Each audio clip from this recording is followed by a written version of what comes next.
Sun Haji, lelaki kurus dengan kulit terbakar matahari, berjalan tertatih di lapangan Dereha Supardi, Sawitan, Magelang.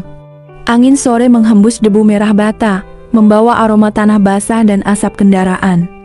Di atas kepalanya, nampan baja berisi gelas-gelas tik es teh manis, satu-satunya sumber penghidupannya. Keringat membasahi keningnya, bercampur debu di pipinya. Meski lelah, ia masih sempat tersenyum kecil pada anak kecil yang menunjuk minumannya, dan pada ibu yang memesan 2 gelas. Senyum itu, kebaikan sederhana yang telah menjadi ciri khasnya selama bertahun-tahun. Suara-suara riuh pengajian masih terdengar samar. Ia berjalan di antara kerumunan, menawarkan minumannya dengan senyum ramah.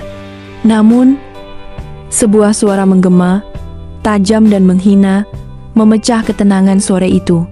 Kata-kata kasar yang menusuk seperti jarum menancap di hatinya. Ia hanya bisa terdiam, menahan rasa sakit yang menggigit. Air mata yang hampir jatuh. Ia tahan di balik senyumnya yang mulai memudar. Ia berjalan pulang, langkahnya lebih berat dari biasanya. Bayangan-bayangan peristiwa itu memenuhi benaknya. Suara-suara kota yang biasanya terasa merdu, kini terdengar seperti bisikan-bisikan sinis. Manisnya teh yang ia jual, kini terasa pahit di tenggorokannya. Manisnya kehidupan sederhana yang ia jalani, kini terasa getir oleh kejadian yang tak pernah ia bayangkan sebelumnya.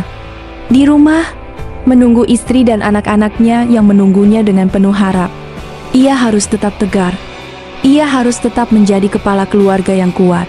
Namun, di dalam hatinya, rasa pahit itu masih terasa menusuk. Rumah kecil Sun Haji di Kecamatan Gerabak terasa lebih sempit dari biasanya. Udara pengap dipenuhi aroma teh tawar dan cemas. Yuli, istri Sun Haji, mondar-mandir dengan wajah pucat. 2 anak mereka menatap ibunya dengan mata polos yang tak mengerti apa yang terjadi. Kabar tentang video viral itu telah sampai ke telinga mereka, dibawa oleh tetangga yang berbisik-bisik di depan pintu. Video itu, sebuah potongan pendek yang direkam oleh seseorang di kerumunan, telah menjadi gelombang digital yang menerjang kehidupan Sun Haji.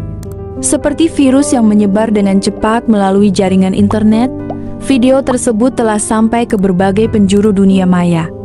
Kata-kata kasar yang dilontarkan Gus Miftah bergema di berbagai platform media sosial.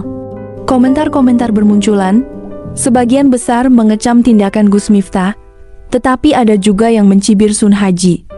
Yuli mencoba menenangkan anak-anaknya, menjelaskan bahwa ayah mereka adalah orang baik. Namun, air matanya tak bisa dibendung. Ia merasa tak berdaya menghadapi badai digital yang menerjang keluarganya. Ia hanya bisa berdoa, memohon agar semuanya cepat berlalu. Ia menatap layar ponselnya, dipenuhi notifikasi pesan dan telepon yang tak henti-hentinya berdering. Dunia maya, yang sebelumnya terasa asing, kini terasa begitu dekat dan begitu menakutkan. Sun Haji sendiri masih belum mengerti apa yang terjadi. Ia tak punya akun media sosial, dunia digital terasa asing baginya. Ia hanya tahu bahwa ia telah dipermalukan di depan umum, dan kini, peristiwa itu telah menjadi konsumsi publik. Ia merasa seperti serangga kecil yang terjebak di bawah mikroskop, diperhatikan dan dihakimi oleh jutaan pasang mata yang tak dikenal. Ia merasa lelah, tak berdaya, dan hanya bisa pasrah pada takdir. Mentari pagi menyinari rumah Sun Haji dengan lembut, mencoba menerobos kegelapan yang menyelimuti hati keluarga kecil itu. Namun, suasana rumah tak lagi dipenuhi keheningan. Terdengar suara gaduh dari luar, suara orang berbisik, suara pintu yang diketuk, suara tawa dan tangis bercampur aduk. Yuli dengan mata sembab menatap keluar jendela. Ia melihat kerumunan orang yang memenuhi halaman rumahnya. Mereka datang dari berbagai penjuru, membawa semangat hangat yang mencoba mencairkan es yang membeku di hati mereka. Gelombang digital itu, walaupun membawa banyak cibiran dan hinaan, juga membawa sesuatu yang tak terduga. Di tengah badai digital itu, tersimpan benih-benih kebaikan. Benih-benih yang akan tumbuh menjadi pohon harapan, menghidupkan kembali kehidupan Sun Haji yang telah dihantam gelombang pahit. Seperti embun pagi yang menetes di kelopak bunga, kebaikan itu datang dari berbagai penjuru, membasahi hati yang kering dan lelah. Para tamu datang silih berganti. Ada yang membawa makanan, ada yang membawa uang tunai, ada yang membawa semangat dan doa. Mereka datang dari berbagai latar belakang, dari kalangan artis, pebisnis, pendakwah, hingga mahasiswa. Mereka semua ingin menunjukkan rasa simpati dan dukungan kepada Sun Haji. Mereka ingin membantu Sun Haji bangkit dari keterpurukan. Sun Haji, yang tadinya merasa kecil dan tak berdaya, kini merasa terharu dan bersyukur. Ia terharu melihat begitu banyak orang yang peduli dengan nasibnya. Ia bersyukur karena kebaikan itu datang dari berbagai penjuru, membuatnya merasa tidak sendirian. Ia merasa seperti bunga yang tumbuh di tengah padang pasir, diberi air dan sinar matahari oleh orang-orang yang baik hati. Di tengah keramaian, Sun Haji tetap terlihat sederhana, lesu, dan sedikit linglung. Ia masih belum mengerti apa yang terjadi. Ia hanya bisa pasrah dan menerima semua yang terjadi. Namun, di balik kelelahannya, terpancar secercah harapan. Harapan yang tumbuh dari benih-benih kebaikan yang datang menghampirinya. Harapan yang akan membantunya melewati masa sulit ini, mengajaknya untuk bangkit dan menatap masa depan dengan lebih optimis. Hari-hari berlalu, rumah Sun Haji tak lagi sepi, tetapi suasana yang menyelimuti terasa berbeda. Keramaian telah berkurang, tetapi suasana hangat dan damai tetap terjaga. Para tamu masih datang silih berganti, tetapi kunjungan mereka kini lebih bersifat persahabatan, lebih intim dan personal. Sun Haji yang tadinya terpuruk dalam kesedihan, kini mulai merasakan secercah cahaya yang bukan hanya menerangi rumahnya, tetapi juga jiwanya. Ia mulai mengerti bahwa ia tak sendirian.